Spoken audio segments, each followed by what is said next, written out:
Admiral Ernest King found the message hard to believe. Awakened early on August 12, 1942, the 63-year-old head of U.S. Navy operations was handed a telegram that had just arrived from the Guadalcanal war zone.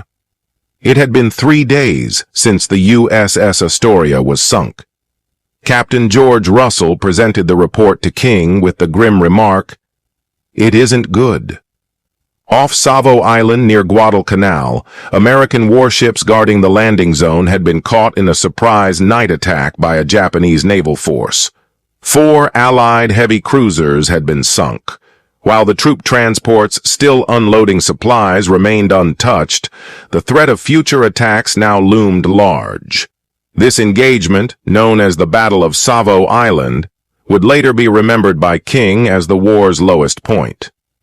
"That was the darkest day of the war, in my opinion," he would say. "It marked a moment when the outcome of the war seemed dangerously uncertain." The USS Astoria CA-34 was the last of the 4 cruisers to go down. The Astoria, a New Orleans-class heavy cruiser, had been launched on December 16, 1933, at the Puget Sound Navy Yard. Built under the restrictions of the 1922 Washington Naval Treaty, the New Orleans-class ships were smaller than earlier cruisers, but featured improved protection with stronger deck armor, thicker side belts, and reinforced magazines. The Astoria was originally outfitted with 9 8-inch guns in 3 turrets for its main battery, along with 8 5-inch single-mount guns and 8 machine guns for secondary defense. Over time, more anti-aircraft guns were added as wartime needs grew. The Astoria was no stranger to action. At the beginning of the war, it had helped deliver aircraft to Midway Island alongside the carrier Lexington. When the Japanese attacked Pearl Harbor, the task force was positioned 420 miles southeast of Midway. In the following months, the ship mostly performed carrier escort missions and participated in the battles of Coral Sea and Midway. During the Coral Sea engagement, after the carrier Yorktown was abandoned, the Astoria briefly served as Rear Admiral Frank Jack Fletcher's flagship. Captain William Garrett Greenman took command of the Astoria on June 14, 1942, at the age of 53. In early August, the crew of the Astoria faced long, difficult days.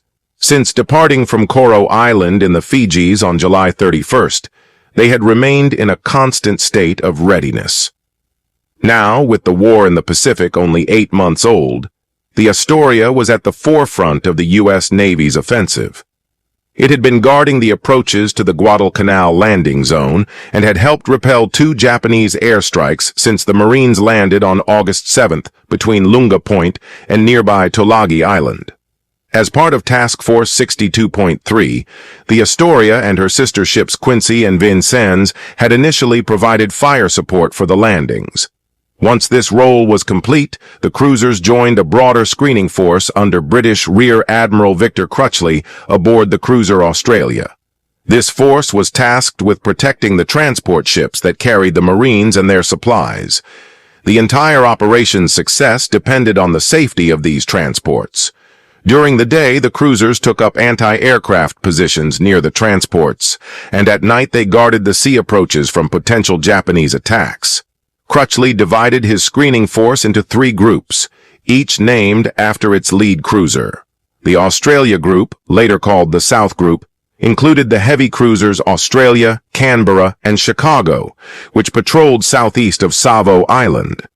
The Astoria and Quincy joined the Vincennes Group, later known as the North Group. Under Captain Frederick L. Reefcole, this group patrolled between Florida Island and Savo Island. The eastern approach was covered by the light cruisers Hobart and San Juan, which commanders considered the least likely direction of a Japanese surface assault. Each cruiser group had 2 destroyers for close escort, and additional radar-equipped picket destroyers were stationed farther out. On the evening of August 8th, the North Group cruisers, including the Astoria, moved from their daytime anti-aircraft stations to their night patrol positions. The Astoria followed the Quincy, about 600 yards behind, making her the last cruiser in line. The Vincennes had the destroyer helm positioned 1,500 yards off its port bow, while the destroyer Wilson mirrored this on the starboard side.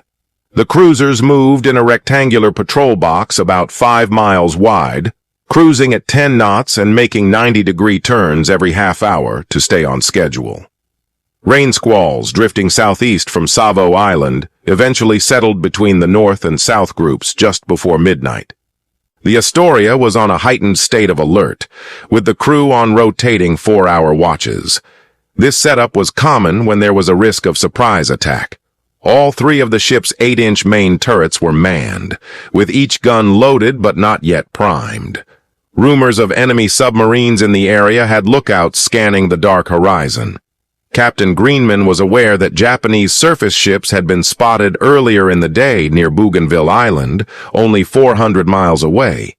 If they approached, the picket destroyers or the South Group cruisers were expected to sound the alarm. As midnight struck and August 9th began, a new watch rotation started on the Astoria. Sailors arriving for duty took up their stations while their exhausted comrades sought brief rest. Seaman Second Class Norman Miller was among those coming off watch. Unable to sleep below decks due to the heat, he went topside and lay down on a few life jackets near the 20mm cannons above Turret 3. Meanwhile, Lieutenant Commander J.R. Topper had just begun his shift on the bridge, later handing over to Lieutenant Junior Grade Berkey Jr., who assumed duties as officer of the deck. Other watch members included Seaman Second Class Don Yemens and Quartermaster Second Class Royal Radke. Yemens had served on the Astoria's quartermaster crew since June 1941, while Radke was now the watch's chief quartermaster. Captain Greenman, fully dressed, withdrew to his emergency cabin next to the pilot house. Seaman First Class Linhager arrived at the sky control position above the bridge, switched on the communication line, and tested his headset with the bridge. Everything appeared in working order. He was instructed to keep watch on their formation and the surrounding seas. He moved to his post near the 1.1-inch gun director and began scanning the horizon with his binoculars. Ralph Boone, a machinist's mate second class, started his shift deep in the after-engine room. Aboard the Astoria since May 1940, he was well familiar with the ship's operations and quickly began his routine maintenance tasks. Above and below deck, the crew carried out their duties, unaware that disaster was just under 2 hours away. While the crew of the Astoria maintained their routine, a deadly plan had already been set in motion. Shortly after learning of the American landings on Guadalcanal and Tulagi, the Japanese began preparing their counterattack. On the afternoon of August 7th, the heavy cruiser Chokai departed Simpson Harbor at Rabaul, carrying Rear Admiral Gunichi Mikawa, the newly appointed commander of Japan's 8th Fleet. From the bridge of his flagship, Mikawa personally led a daring plan to launch a night attack on the American fleet near Guadalcanal. Mikawa's force included 5 heavy cruisers, 2 light cruisers, and 1 destroyer. The plan was to strike American vessels under cover of darkness and then retreat northward between Florida and Savo Islands before dawn. As his ships moved south from Rabaul and passed east of Bougainville Island, the Japanese began closing in on the unsuspecting American fleet. On its final approach to Guadalcanal, the Japanese force moved northeast of New Georgia by the afternoon of August 8th. They advanced rapidly on Savo Island, having sent scout planes in advance to survey the Guadalcanal area. These scout planes reported the arrangement of Allied ships and the approximate positions of cruiser groups near Savo Island.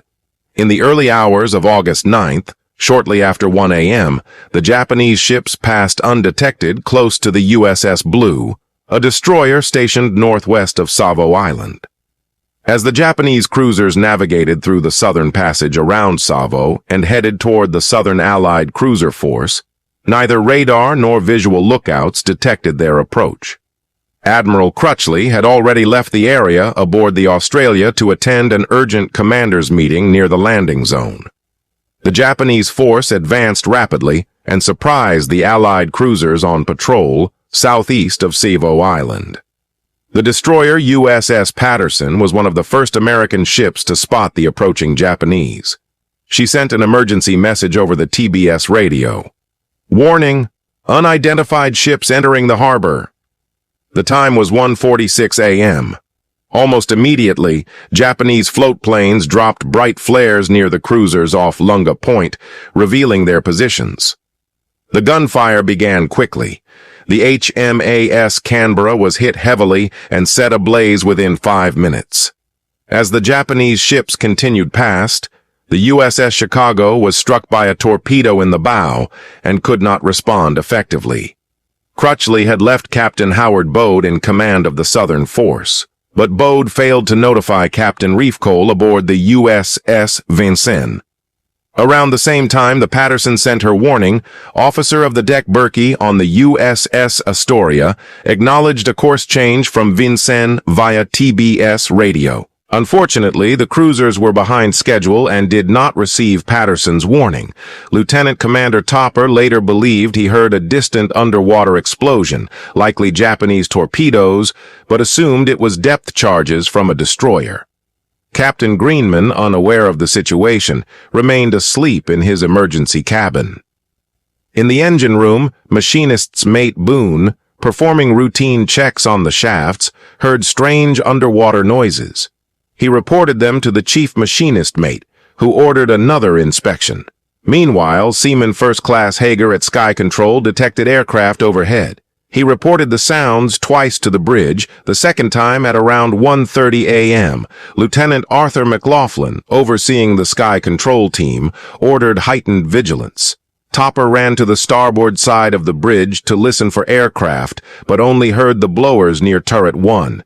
He moved to the pilot house's starboard window and scanned the area. Everything seemed normal at first. Then, Hager at Sky Control spotted several flares about 5,000 yards away at a 180-degree bearing from Astoria's stern. He thought the flares came from aircraft and reported the sighting to the bridge. Initially dim, the flares soon burned brightly. McLaughlin ordered Hager to report to the bridge to sound general quarters. Around the same time, Topper told Berkey to call the captain and prepare to sound the alarm. Then Topper saw a line of flares about 5,000 yards off the port quarter. It was about 1:50 a.m. As soon as the flares were visible, gunnery crews acted. A lookout reported seeing 3 Japanese cruisers. Gunnery officer Lieutenant Commander William Trussell, seeing the flares himself, ordered the guns loaded and requested permission to fire. In the main battery plotting room, Lieutenant Junior Grade Dante Marzetta and his team quickly calculated a firing solution. Reports estimated the enemy cruisers were about 5,500 yards away at a 315-degree angle. By 1:47 a.m., the Japanese had already trained their guns on the American cruisers as they advanced northwest.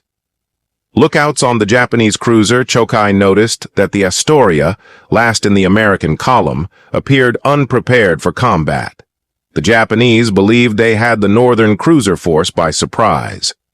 At 1:50 a.m., Chokai was ordered to open fire and turned on her searchlight, illuminating the Astoria from 7,800 yards. The first salvo landed short and to the port side. Other Japanese cruisers soon joined, targeting USS Quincy and USS Vincennes.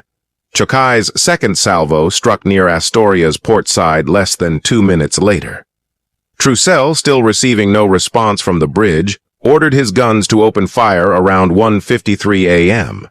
The Astoria shook from the volley, but all shots missed. There was still confusion on Astoria's bridge. The officers of the watch had not been properly informed. Berkey hadn't called the captain despite receiving the earlier course change over TBS. Quartermaster Radke sounded the general quarters alarm when he saw a distant ship open fire. Lieutenant Junior Grade John Mullen ran to get Captain Greenman when he realized the captain wasn't present. Around 1:53 a.m., Chokai's fourth salvo, fired from 6,800 yards, missed by about 500 yards. But their aim was improving.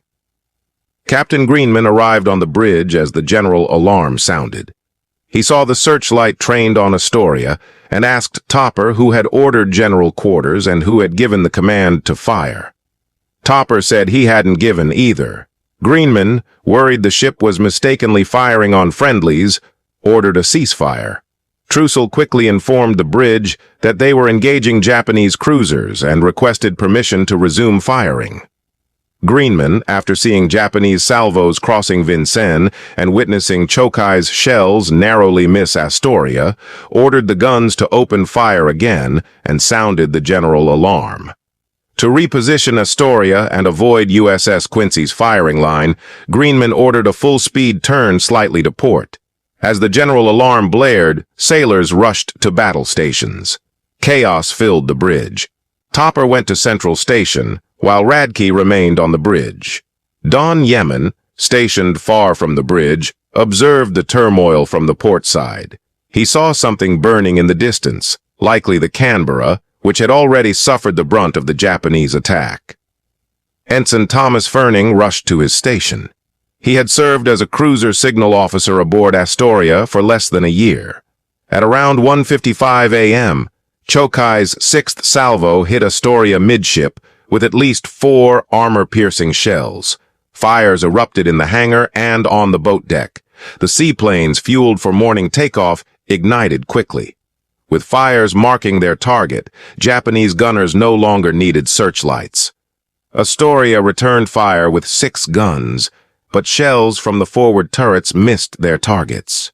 The battle was intensifying rapidly. At this point, the fire in the hangar area had become uncontrollable. Most of the crew members manning the secondary 5-inch batteries were killed at their stations, and those guns fell silent. William Guy Eaton, the navigator of the Astoria, was killed when a shell hit the chart house directly. The lieutenant commander, age 42, was likely killed instantly. Chief Quartermaster Leo Brown also died in that same explosion. Don was standing at the port side Polaris when a shell struck just next to him. He recalled that there was only a steel wall between them. The blast ruptured his eardrums and knocked him off his feet. The next thing he remembered was 2 sailors helping him off the deck and asking if he was okay. Ralph Boone didn't get the chance to complete his routine maintenance. General quarters sounded just as he was about to begin another inspection of the shaft lanes. As he rushed to his station, Boone grabbed his flashlight and life jacket and joined a repair party gathering in the mess hall. The room above it was the after-engine room. A Japanese shell hit the mess hall shortly after he arrived, setting off a fire and a massive explosion. Boone wasn't harmed, but many around him were. One of them, a machinist named McCann, suffered serious injuries to his ankle and foot. Boone called for a first aid kit. Ensign Hugh Davis quickly arrived with one. Boone was about to apply a tourniquet when another shell landed nearby and destroyed the kit. Boone then chose to carry the injured man to the post-battle dressing area, hoping he would get proper care. But water tender second class W.T. Duffy stopped him and reported that the dressing station had been hit and was now burning. Boone gently laid Mackin on a bunk bed, unsure of what to do next. He never saw the wounded man again, as he was called to help repair a shell hole 1 deck below. Seaman Second Class Miller had received severe injuries to both legs while stationed above the hangar. The battle started just as he was about to fall asleep. He was tied down to the top of turret number 3 to be moved out of danger. He was then pushed from the turret to the main deck and lowered into the ocean with a rope while wearing a life jacket. Eventually, a warship rescued him from a life raft. On board the Astoria, conditions worsened. Across the damaged cruiser, wounded men were struggling to survive. Some had lost limbs, others were badly burned, and blood stained the deck. Despite everything, the bridge still maintained control of the ship's steering and engines. The central station seemed intact, and communication lines were still working. There were no major fires below the main deck, but Turret 1 had gone offline. Most secondary gun batteries were destroyed, and the ship was burning in the middle. The engineering officer soon reported that the boiler room was in serious trouble and the ship was losing power. At that moment, likely fire from the Japanese heavy cruiser Chicago swept across the Astoria's starboard bridge. Quartermaster First Class Houston Williams, the helmsman, was among the crew members killed. Bosun's mate First Class Julian Young, wounded by shrapnel, managed to get up and take the wheel. The cruiser Quincy, now ablaze, appeared off the port bow, and it looked like the ships might collide.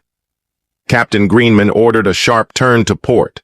Thanks to Young's quick action, the Astoria passed safely behind her sister ship. Ensign Ferning had also been seriously injured in the right leg and heel from gunfire. He remembered trying to stand up and collapsing. He had been positioned on the starboard side near the pilot's cabin.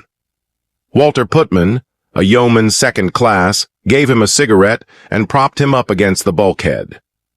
Quartermaster Radke tried to help the wounded after the attack on the chart house. The captain's orderly then ordered him to take Young's place at the helm, as Young was on the verge of passing out. To keep the zigzag maneuvers going, someone needed to take control of the ship. When Radke grabbed the wheel, he found the steering was unresponsive. Central Station then took over. The Astoria was moving at 7 knots. A searchlight lit up the ship again, so turret 2 was turned to port and fired. It was probably the Japanese ship Kinagasa providing the light. Since the main fire control system was down, the turret fired under local control. These would be Astoria's last shots. They hit the Chokai's number 1 turret but missed the Kinagasa. Soon after, the searchlight went out and enemy fire began to ease up. The battle appeared to be moving away from the Astoria. Things at sky control above the bridge were deteriorating. Enemy fire was taking a heavy toll. The last order Lynn Hagar received over the JV channel before communications died was to target those searchlights. Hagar later described how men kept falling all around him. He saw bodies scattered across the deck. One officer left his position to help wounded men reach sickbay, only to find it had been destroyed. Hagar took off his useless headphones and started assisting the injured. He moved down to the communication deck as sky control was evacuated. Around 2:15 a.m., the Astoria lost power. Lieutenant Commander Truzel came down from the director and told the captain that the ammunition cutting room above the bridge was on fire. Ammo was already detonating, and he advised abandoning the bridge. Flames were consuming everything behind the main mast. Captain Greenman quickly ordered the bridge crew, injured and uninjured, to gather near the bow of the ship.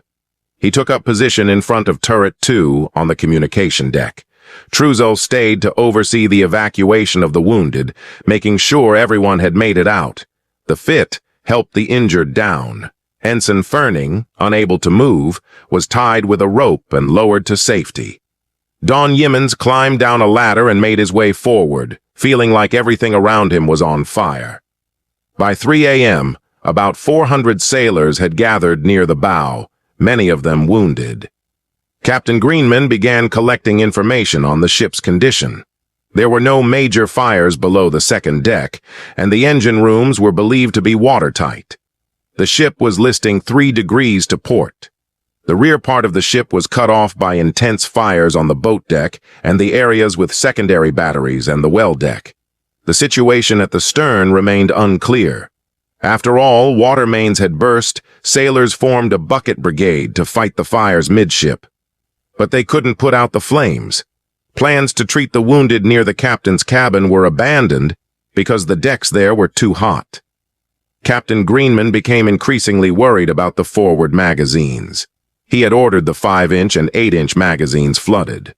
While the 8-inch magazine seemed safely submerged, nearby explosions raised doubts about whether the 5-inch one had flooded properly.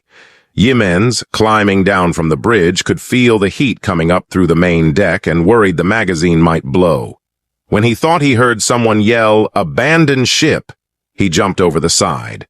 No such order had actually been given. He floated in the ocean for 3 or 4 hours before being rescued by the destroyer Bagley. At around 4:45 a.m., the captain decided to abandon the ship. The Bagley was signaled to come alongside the Astoria's starboard bow. It pushed in close, and wooden planks normally used for painting were laid across for the crew to walk over. Able-bodied men began leaving the Astoria. Once the wounded had been transferred to the destroyer, a flashing light appeared near the Astoria's stern. Contrary to earlier assumptions, the back of the cruiser was not on fire. After acknowledging the signal, the Bagley focused on rescuing survivors scattered in the ocean. The executive officer, Commander Frank Shoup, had ordered survivors to gather near the stern. The fires had become so intense that he had been forced to leave his post. About 150 men, including 30 wounded, gathered near the fantail. Though Turret 3 had no power, the 1.1-inch machine gun stations on the main deck near the stern were still manned. The men